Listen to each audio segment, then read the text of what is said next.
हमारा MC demon Lord को join कर लेता है हीरो पार्टी को छोड़कर। देखने में गलती लगती है, लेकिन रुको जरा, क्योंकि यहाँ पर उसे मिलती है एक डीमन मेड जो उसकी सेवा में लगी है। डीमन लॉर्ड की खुद की बेटी, एक बॉन्डेड पार्टनर और एक ड्रैगन गर्ल। सबकी नजर बस हमारे एमसी पर टिकी हुई है। तो कैसे हो गाइस, स्वागत है मेरे चैनल वाईबी टेल्स पर। अभी तक सब्सक्राइब नहीं करा है तो क्या कर रहे हो, और वीडियो को जल्दी से हाइप कर दो। हाँ, तो स्टोरी की स्टार्टिंग होती है। हम देखते हैं हीरो पार्टी यहाँ पे डीमन लॉर्ड को मारने के लिए आ चुकी है। हीरो हमारे एमसी से बोलते हैं कि वो यहाँ पे कन्फाइन मैजिक का यूज करे डीमन लॉर्ड के ऊपर। डीमन लॉर्ड जानते हैं वो अकेले इन सबका सामना नहीं कर सकता, तो वो आधा वर्ल्ड ऑफर करता है उसको, जो उसको यहाँ पे ज्वाइन कर लेगा। ये वर्ड सुनने के बाद हमारा एमसी तो बोलता है डील पक्की, और अपने मैजिक से अपने टीममेट्स को बाइंड कर लेता है और डीमन लॉर्ड के लिए बिल्कुल डॉग बन जाता है। डीमन लॉर्ड भी लाइक ये तो बहुत जल्दी पार्टी बदल लिया। एमसी अपने टीममेट से बोलते हैं, टीममेट्स मुझे माफ कर दो, लेकिन अब मैं इस जॉब को छोड़ रहा हूँ। इतना ही नहीं, बल्कि हमारा एमसी एक कॉन्ट्रैक्ट भी निकाल लेता है ताकि जो डीमन लॉर्ड है अपने प्रॉमिस से पीछे न हट सके। एंड ये कोई ऐसा वैसा कॉन्ट्रैक्ट नहीं था, बल्कि सोल कॉन्ट्रैक्ट होता है। सोल कॉन्ट्रैक्ट पे साइन करने से तो डीमन लॉर्ड की भी फट रही होती है। एमसी स्मग करते हुए बोलते हैं कि तू कैसा डीमन लॉर्ड है, तू तो अपनी बात को भी पूरा नहीं कर सकता। एक मर्द कभी भी अपनी बातों से पीछे नहीं हटता, अगर तू हट जाता है साले तू ना मरते है। डीमन लॉर्ड भी लाइक बड़वे कर रहा हूँ ना, इतना ज्यादा तू क्यों मर रहा है, ले पकड़ तेरा कॉन्ट्रैक्ट, कर दिया मैंने साइन। फिर वो डीमन लॉर्ड उन वॉरियर्स को प्रिजन में डलवा देता है। बोलते हैं आज का दिन तो बहुत ज्यादा अच्छा है, मैंने सभी वॉरियर्स को ठिकाने लगा दिया, इवन कि यहाँ पे तुम भी मेरे साथी बन चुके हो। एमसी बोलते हैं आपकी पर्सनैलिटी बड़ी कमाल की है, इसलिए मैं आपके साथ काम करना चाहता हूँ। फिर उसे डीमन लॉर्ड पूछता है जो बात हम भी जानना चाहते हैं, कि आखिर उसने वॉरियर्स और ह्यूमैनिटी को धोखा क्यों दिया। हमें 1 साल पहले का सीन दिखाया जाता है। ये हीरो यहाँ पे काफी ज्यादा राइटियस था, लेकिन एक दिन जब एक मॉन्स्टर से सामना कर रहे थे तो हीरो लगभग मरते हुए बचा था, जिसकी वजह से काफी ज्यादा ट्रोमेटाइज हो गया था। इसको ट्रोमा से बाहर निकालने के लिए इसकी टीममेट ने खुद को हीरो के हवाले कर दिया। इनकी पर्सनल ट्रेनिंग की आवाज बाहर भी आ रही थी। एमसी भी लाइक लगता है काफी अच्छी बातचीत चल रही है। इस सब के चक्कर में हीरो अपने ट्रोमा से बाहर आ गया। देखने से ऐसा लग रहा है कि दो प्यार करने वाले एक हो चुके हैं। अजी घंटा कुछ दिनों बाद वो अपनी स्पेशल ट्रेनिंग के अंदर सेज को भी शामिल कर लेते हैं। हीरो साला कमीना यहाँ पे बाकी औरतों की ओर देखना स्टार्ट कर दिया। इवन की कुछ दिनों बाद प्रिस्टेस भी उनके साथ शामिल हो जाती है, जहाँ पे पता चलता है एक बार प्रिस्टेस अगर अपनी प्योरिटी खो देती है तो उसकी डिवाइन पावर भी चली जाती है। एक दिन फाइट के दौरान जब प्रिस्टेस उसे हील करती है तो एमसी की जो इंजरीज होती हैं वो अच्छे से हील नहीं हो पाती। वो समझ जाता है कि ये तो आरएनडी निकल गई। एंड क्योंकि अब प्रिस्टेस की पावर जा चुकी है तो हीलिंग पोशन के खर्चे भी बढ़ जाते हैं, जिसके पैसे ये लोग हमारे एमसी से मांगने स्टार्ट कर देते हैं। अगर तुम अपने पर्सनल पैसे देकर हमें हेल्प नहीं कर सकते हैं तो तुम में और जानवर में क्या अंतर है। साले इन्हीं की वजह से खर्चे बढ़ चुके हैं पोशंस के लिए, और ये उल्टा हमारे एमसी को ब्लेम कर रहे हैं। ये वॉरियर भी बोलती है छोटे दिमाग वाले, क्या तुझे समझ में नहीं आ रहा है, ये सब बस इनके बहाने होते हैं ताकि हमारे एमसी को अपनी पार्टी से बाहर निकाल सके। एमसी अब चाहे कितनी ज्यादा मेहनत करें, ये लोग बिल्कुल भी उसे एक्नॉलेज नहीं कर रहे थे। सीन फिर से प्रेजेंट में आता है, जहाँ पर ये सब कुछ वो बस अपने मन में सोच रहा था। वो डीमन लॉर्ड को बताता है एम्प्लॉय जब कंपनी में काम करता है तो ये उसकी मर्जी है, वो कंपनी को छोड़ना चाहता है या फिर आगे काम करना चाहता है। इसलिए आज मैंने अपनी कंपनी चेंज कर दी है, क्योंकि उन लोगों ने कहा था मैं छोटे दिमाग का हूँ, तो यही सही। एमसी बोलते हैं डीमन लॉर्ड से अब आखिर वो उन वॉरियर्स के साथ क्या करने वाला है। जहाँ पर डीमन लॉर्ड बताता है तो वो उनको एग्जीक्यूट करने वाला है, तो हमारा एमसी उसे ऐसा करने से मना करता है। डीमन लॉर्ड भी इसकी वजह पूछता है, क्योंकि अभी उन लोगों ने उसे मारने की कोशिश करी है, तो आखिर उसे उन्हें क्यों जिंदा छोड़ना चाहिए। हमारा एमसी बताता है हीरो कोडेक्स के साथ जुड़ा होता है, अगर एक हीरो मर जाता है तो दूसरा पेयर हो जाएगा। जो बात सुनकर डीमन लॉर्ड भी हैरान हो जाता है। एमसी बोलता है इसीलिए तो हमें साले को कैप्चर कर लेना चाहिए। डीमन लॉर्ड बोलता है अच्छा ठीक है, हीरो को छोड़ के बाकियों को मार देते हैं। एमसी बोलते हैं नहीं, हम उसकी लवर्स को नहीं मार सकते, ऐसा करने से उसकी विल टूट जाएगी। हमें उसे झूठी उम्मीद में रखना होगा कि वो एक दिन बच सकता है। बेचारा डीमन लॉर्ड यहाँ पे उसके स्कैम में आ जाता है, बट एक बात उसको अच्छे से समझ में आ जाती है, ये तो साला बहुत हरामी है। अच्छा हुआ मैंने इसको अपनी साइड कर लिया।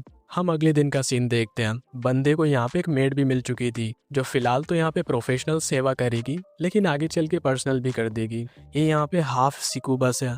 एमसी यहाँ पे डेथ नाइट्स की फाइट देख रहा होता है, जहाँ पे एक बंदा दूसरे की मुंडी उड़ा देता है। एमसी बोलता है बीसी ये कैसी फाइट चल रही है, तो हमें पता चलता है ये डेथ नाइट्स हैं जो कि मर नहीं सकते। एमसी बोलता है पहली बार ऐसी फाइट देख रहा हूँ, प्रिंस बोलते हरी चुनरी वाले जरा अपना चेहरा तो दिखा दे। हमारा एमसी का फेस देखकर ये लोग उसको पहचान जाते हैं कि वो तो यहाँ पे ग्रेट मैजिशियन है। एमसी सोचता है ये बहुत बोल रहा है, इसको पेल दूं क्या।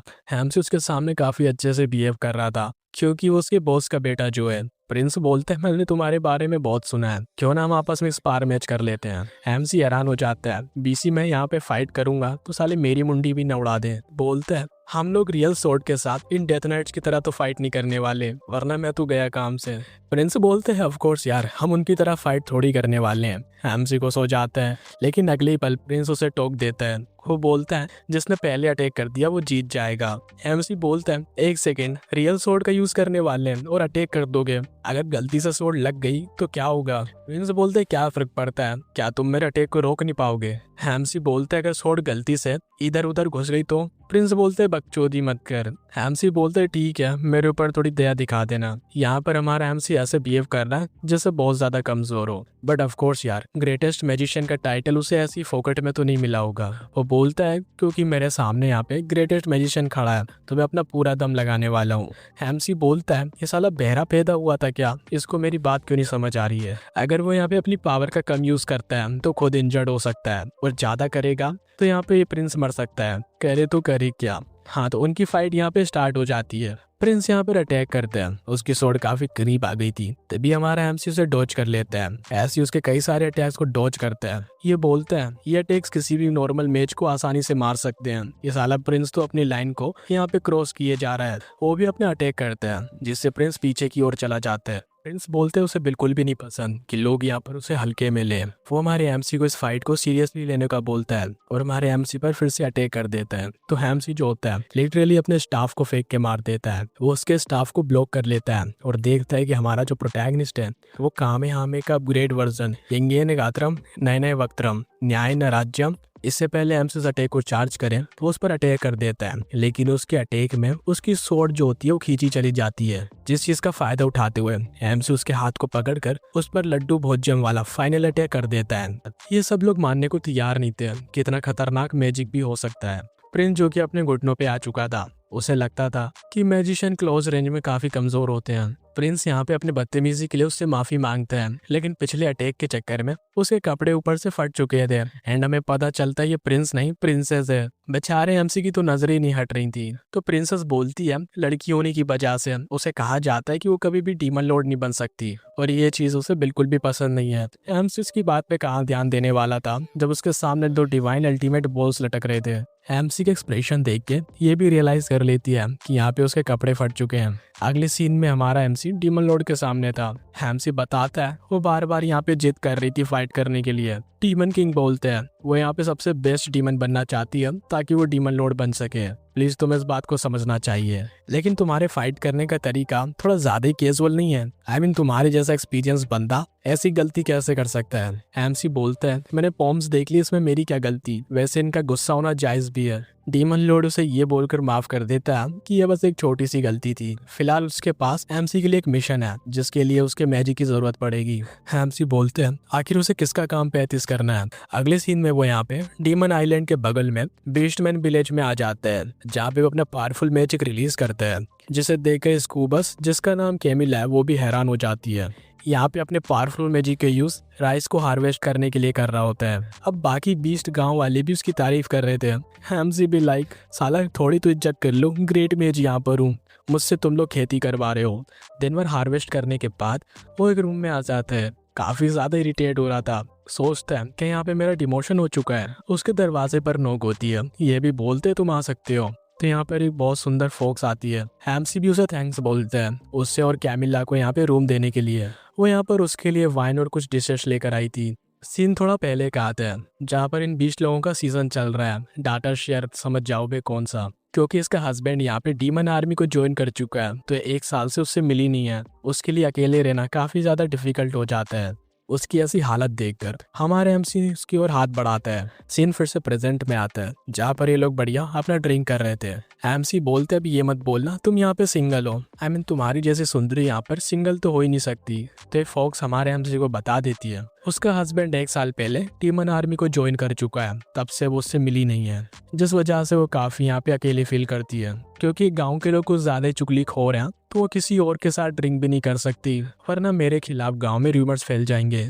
अब कि हमारा एमसी काफी शर्मा रहा था, तो वो बोलती है एक स्ट्रेंजर्स के साथ ड्रिंक कर रही हूँ, अगर कुछ ऐसा वैसा हो जाता है तो बाद में हम प्रिटेंड करेंगे जैसा हमारे बीच कुछ भी नहीं हुआ। वो हमारे एमसी के क्लास में वाइन डालती है, बोलती है कि पीने के बाद जो होता है उसे बस यहाँ पे एक्सीडेंट मान के बुला देना चाहिए। तभी उसके गर्दन में थोड़ा सा दर्द होता है। हमारे एमसी बोलते हैं रुको मैं तुम्हारी मसाज कर देता हूँ। साथ ही उसकी बॉडी से स्मेल रिलीज हो रही थी जो हमारे एमसी को एक्साइटेड कर देती है। वो हमारे एमसी से बोलती है उससे अब यहाँ पे एक शिकार मिल चुका है। एमसी बोलते हैं आखिर मैं शिकार कब से बन गया। वो बताती है जब तुमने मुझे अपने रूम में एंटर होने दिया तभी तुम मेरे शिकार बन गए थे। तो डोर के पीछे से कैमिला की स्पेशल ट्रेनिंग देख रही होती है। हम कुछ मिनट पहले देखते हैं जहाँ पर हमें कैमिला से पता चलता है जिसे डीमन लॉर्ड ने यहाँ पे हमारे एमसी पर नजर रखने के लिए रखा है। एमसी ने यहाँ पे ह्यूमैनिटी को धोखा दे दिया। उसके पास कमाल की पावर है, उससे बस यहाँ पे ये पता करना है कहीं एमसी कुछ छुपा तो नहीं रहा है। यही चेक करने के लिए वो उसके रूम के बाहर आ चुकी थी, लेकिन अंदर का नज़ारा देखकर बहुत हैरान हो जाती है। वो वहाँ से जाने लगती है, फिर सोचती है अंदर इतनी खतरनाक स्पेशल ट्रेनिंग चल रही है, मैं भी थोड़ा सा देख ही लेती हूँ। एमसी उस फॉक्स से बोलता है मैं तुम्हें दिखाता हूँ कि आखिर किसका शिकार होने वाला है। 20 लोग जो होते हैं वो फिजिकली ह्यूमन से कहीं ज्यादा स्ट्रांग होते हैं। उसके बाद भी हमारा जो एमसी है उसे काफी अच्छे से डोमिनेट कर रहा था ट्रेनिंग के दौरान, जो देखकर तो यहाँ पे कैमिला भी इम्प्रेस हो जाती है। फिर कैमिला यहाँ से चली जाती है। डोर ओपन था और पीछे कुछ ड्रॉप्स पड़े हुए थे जो देखकर एमसी समझ जाता है कि शायद से कैमिला यहाँ पे सब कुछ देख रही थी। सुबह होती है जहाँ पर ये लोग फिर से जा रहे थे हार्वेस्ट करने के लिए। एमसी बोलते हैं बाद में मिलते हैं। रास्ते में हमारा एमसी कैमिला से बोल देते हैं कि कल रात को तुम हमारी स्पेशल ट्रेनिंग देख रही थी। ये भी ब्लश करने लगती है, आखिर तुम किस बारे में बात कर रहे हो। एमसी बोलता है तुम झूठ बोलने में बिल्कुल भी अच्छी नहीं हो, तुम एक सुकूबस हो, तो स्पेशल ट्रेनिंग का सुन के डाटा शेयर्स का सुन के तुम नर्वस कैसे हो सकती हो। तुम्हारी रेस का तो यही जॉब है कि डाटा शेयर करो। उसे टाइम नहीं लगता है रियलाइज करने में कि यहाँ पे सुकूबस वर्जिन है। आखिर कैसे हो सकता है, क्या इस दुनिया में कोई सुकूबस ऐसी भी है जो साली वर्जिन हो सकती है। वो अपनी लाइफ में पहली बार किसी वर्जिन सुकूबस को देख रहा है। वो तो सबको चार्म कर लेती हैं, यही तो उनकी पावर और वजह होती है जिंदा रहने की। फिर एमसी बोलते छोड़ो हम चल के अपना काम फिनिश करते हैं। ये भी सोचती है कि यहाँ पे एमसी बिल्कुल सही बोल रहा है, हमारा यही तो काम होता है लोगों को चार्म करना।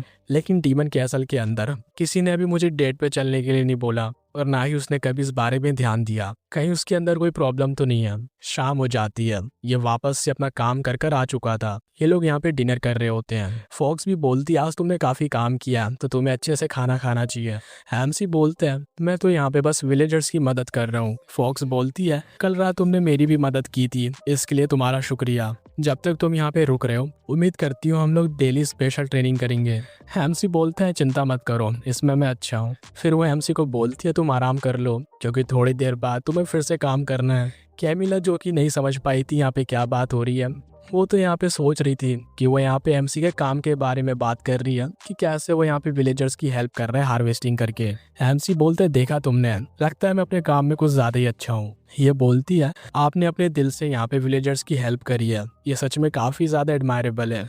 एमसी भी लाइक अभी ये किस बारे में बात कर रही है। वो उसे बताता है कि वो फोक्स यहाँ पे स्पेशल ट्रेनिंग के बारे में बात कर रही थी एंड वो उसके साथ डेली स्पेशल ट्रेनिंग करना चाहती है। फिर एमसी बोलता है उसे तो लगता था कि सुकूबस यहाँ पे पैदाइशी एबिलिटीज लेकर पैदा होती हैं, लेकिन उसे देख के उसकी गलतफहमी दूर हो गई है, साली वर्जिन कहीं की। वो गुस्से में खड़ी हो जाती है। एमसी उससे माफी मांगते हैं, बोलते हैं कि तुम्हारे रेस के लोग काफी ज्यादा चार्मिंग होते हैं बात करते टाइम, लेकिन इससे बिल्कुल डिफरेंट तुम ज्यादा इनोसेंट हो। वो बोलती है कि वो अपने काम में काफी ज्यादा बिजी रहती थी इसलिए उसने किसी आदमी पर ध्यान नहीं दिया। ऐसी बात नहीं है कि वो किसी को चार्म नहीं कर सकती, अगर वो यहाँ पे कोशिश करे तो किसी को भी यहाँ पे चार्म कर सकती है। वो हमारे एमसी को भी चार्म करने की कोशिश करती है और यहाँ पे अपनी स्कर्ट ऊपर कर देती है।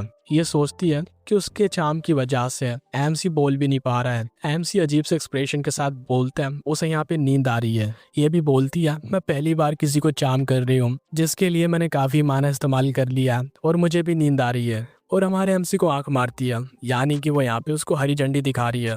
लेकिन एमसी जो था वो यहाँ पे बोलता है तुम अपना ध्यान रखो, मैं तो चला सोने के लिए, और वहां से चला जाता है। खुद को रिजेक्ट होता देख इस बेचारी को तो रोना आ जाता है। तो एमसी अपने रूम में सो रहा होता है। डोर पे नोक होता है जहाँ कैमिला आती है। ये पूछता तुम यहाँ पे क्या कर रही हो। तो वो यहाँ पे हमारे एमसी को अपना टीचर बनाना चाहती है, जो उसे ट्रेनिंग नहीं स्पेशल ट्रेनिंग सिखा सके। एमसी बोलते हैं क्या तुम मेरे साथ स्पेशल ट्रेनिंग करना चाहती हो, जो सुनकर हमारे एमसी को वो ठरकी बोल देती है। एमसी बोलते हैं स्पेशल ट्रेनिंग नहीं करोगी तो तुम इस बारे में सीखोगी कैसे। फिर बाहर से फॉक्स नॉक करती है, जिसके बाद वो कैमिला को अपनी अलमारी के अंदर छिपा देता है। फॉक्स भी अंदर आती है। कल की ट्रेनिंग काफी अच्छी थी, तो सोचा आज भी ट्रेनिंग कर लेते हैं। एमसी बोलते हैं मैं कल की तरह आज भी तुम पे भारी पड़ने वाला हूँ, लेकिन वो फॉक्स बोलती है आज मैं तुम पे भारी पड़ूंगी। कैमिला भी अलमारी के अंदर से उनकी स्पेशल ट्रेनिंग को विटनेस कर रही है। एमसी फॉक्स का सॉफ्टवेयर हैंग कर देता है। सुबह होती है तो वो उसके रूम से जा रही थी एंड ट्रेनिंग कर कर क्योंकि वो काफी थक चुकी थी तो मुश्किल से ही चल पा रही थी। बोलती है कि आज शाम को वापस आएगी ट्रेनिंग करने के लिए। एमसी बोलता है जैसा कि लगा ही था, एक बीस्ट ही होता है। तब इसको याद आता है कि पूरी रात कैमिला यहाँ पे अलमारी के अंदर बंद है। वो जल्दी से अलमारी खोलता है तो अंदर वही सुकोवस वाली स्मेल आ रही थी, जिसकी वजह से उसका माना फिर से हाई हो जाता है। वही कैमिला अंदर सो रही थी। कैमिला की रिलीज होती स्मेल की वजह से एमसी उसके इल्यूजन में आ जाता है। इस डिमोनिक मैजिक से बचने के लिए वो अपने माना को अपने डेंटियान में कॉन्सेंट्रेट करने लगता है, जिससे वो फाइनली उसके इल्यूजन से बाहर आ जाता है। वो यहाँ पे उसका एडवांटेज उठा सकता था, लेकिन वो ऐसा नहीं करता। कैमिला को उसके रूम में छोड़कर वो वहाँ से चला जाता है। अगले दिन का हम सीन देखते हैं, जहाँ पर अभी भी वो अपनी बॉडी को प्यूरिफाई कर रहा था। यहाँ पर वो इस चीज से डिनाई नहीं कर सकता कि कैमिला की फिजिक्स सच में यहाँ पे काफी इनक्रेडिबल है। अगर वो उस वक्त होश में होती तो क्या उसे उसके साथ डाटा शेयर करना चाहिए था। तब इसके पीछे कैमिला आ जाती है। वो एमसी को बताती है कल की क्लास काफी ज्यादा अच्छी थी, जिससे उसे यहाँ पे काफी कुछ सीखने को मिला। आगे भी वो हमारे एमसी किसी तरह से गाइडेंस चाहती है। यहाँ पे हमारा जो एमसी है वो कैमिला का ट्रस्ट जीत चुका है, क्योंकि उसने कैमिला को उस हालत में पाकर भी उसका एडवांटेज नहीं उठाया। कैमिला बोलती है आपका सेल्फ कंट्रोल काफी ज्यादा अच्छा है। एमसी बोलते हैं क्या मतलब, मैं खुद को होल्ड बैक कर रहा था, असल में तुम मेरे टाइप की नहीं हो। ये बात सुनकर उसे गुस्सा आ जाता है। वो उससे बोलती है तुम्हें बस मुझे यहाँ पे गाइड करना है और बदले में मेरे साथ डाटा शेयर भी नहीं करना है। चलो हम लोग यहाँ पर बेट लगा लेते हैं कि आखिर पहले कौन गिव अप करता है। एमसी बोलते हैं मुझे तुम्हें यहाँ पे सिखाना है बिना तुम्हारे साथ डाटा शेयर करे, इसके अलावा मैं यहाँ पे कुछ भी कर सकता हूँ। वो बोलती है कि हाँ, अगर तुम मेरे साथ डाटा शेयर कर लेते हो तो तुम यहाँ पे अपनी बेट को हार जाओगे, और वैसे भी ये तुम्हारे लिए किसी रिवॉर्ड से कम नहीं है। एमसी बोलता है रहने दो, मैं तुम्हारे साथ डाटा शेयर नहीं करूंगा। कैमिला बोलती है ये बेट यहाँ पर 3 महीने तक अप्लाई होगी, इस बीच तुम्हें रियलाइज हो जाएगा कि ये तुम्हारे लिए एक रिवॉर्ड है। कहीं ऐसा तो नहीं कि तुम्हें। एमसी बोलते है क्या हुआ। वो बोलती है कहीं ऐसा तो नहीं तुम्हें यहाँ पे डर लग रहा है। एमसी के ईगो पे आ जाती है तो वो उसके साथ बेट लगा लेता है। ये भी बोलता है कि लूजर को विनर की एक विश पूरी करनी होगी। कैमिला बोलती है भूलो मत मैं किस रेस से बिलोंग करती हूँ, ये मेरी खानदानी जॉब है। इस तरह से यहाँ पे टीचर स्टूडेंट का रिलेशनशिप स्टार्ट हो चुका है। डीमन लॉर्ड पर सीन आता है, जो कि इतनी आसानी से हमारे एमसी पर ट्रस्ट तो नहीं करने वाला था, क्योंकि उसका हीरो पार्टी को बिट्रे करने का जो रीजन है वो ज्यादा लॉजिकल नहीं है। साथ ही उसके जैसा स्ट्रॉन्ग बंदा इतनी आसानी से उसको ज्वाइन कर चुका है, इसीलिए तो उसने एमसी को यहाँ पर एक मिशन पर भेजा है, जिस बीच जो कैमिला है उससे अच्छे से ऑब्जर्व कर सके। सीन फिर से चेंज होते हैं। कैमिला यहाँ पे अलमारी के अंदर थी, एमसी और फॉक्स से स्पेशल ट्रेनिंग विटनेस कर रही थी। यहाँ पे पता चलता है यहाँ पर एमसी का ये आखिरी दिन है, कल वो वापस चला जाएगा। अगले दिन हम लोग देखते हैं वो फॉक्स और विलेजर्स यहाँ पर एमसी को गुड बाय करने के लिए आए थे। उसके बाद एमसी और कैमिला यहाँ पर डीमन किंग के पास आ जाते हैं। एमसी उससे एक और मिशन मांगता है। डीमन लॉर्ड से बोलता है कि वो आराम करे ताकि और भी अच्छे से काम कर सके। उसकी बातों से एमसी समझ जाता है कि डीमन लॉर्ड अभी भी उस पर ट्रस्ट नहीं करता है। वो उससे बोलता है कि वो जितना हो सके यहाँ पर उनकी हेल्प करना चाहता है, क्योंकि अभी भी काफी सारे लोगों को नहीं पता है कि वो यहाँ पे डीमन लॉर्ड को ज्वाइन कर चुका है। डीमन किंग और कैमिला एक दूसरे की ओर देखते हैं। एमसी समझ जाता है कि ये लोग यहाँ पर इशारों में बातें कर रहे हैं। डीमन लॉर्ड बोलता है वो उसे यहाँ पर हैम्बर्ग टेरिटरी में भेजने वाला है। डीमन लॉर्ड बोलते हैं तुमने 5 साल पहले उस जगह पर डीमन किंग आर्मी के खिलाफ फाइट की थी। वहाँ पर एक ऐसा मैजिशियन है जो हमारे एमसी से बहुत नफरत करता है, जो कि डीमन किंग के 4 हेवनली किंग्स में से एक है, और वो छोटा पैकेट बड़ा धमाका है। अभी ये बात सबको पता नहीं है कि यहाँ पे हीरो को हमारा एमसी धोखा दे चुका है, तो वो लोग इसको एक ट्रम्प कार्ड की तरह यूज करने वाले हैं। तो एमसी बोलते हैं तो उसके पास अभी ऐसे कई सारे मैजिक हैं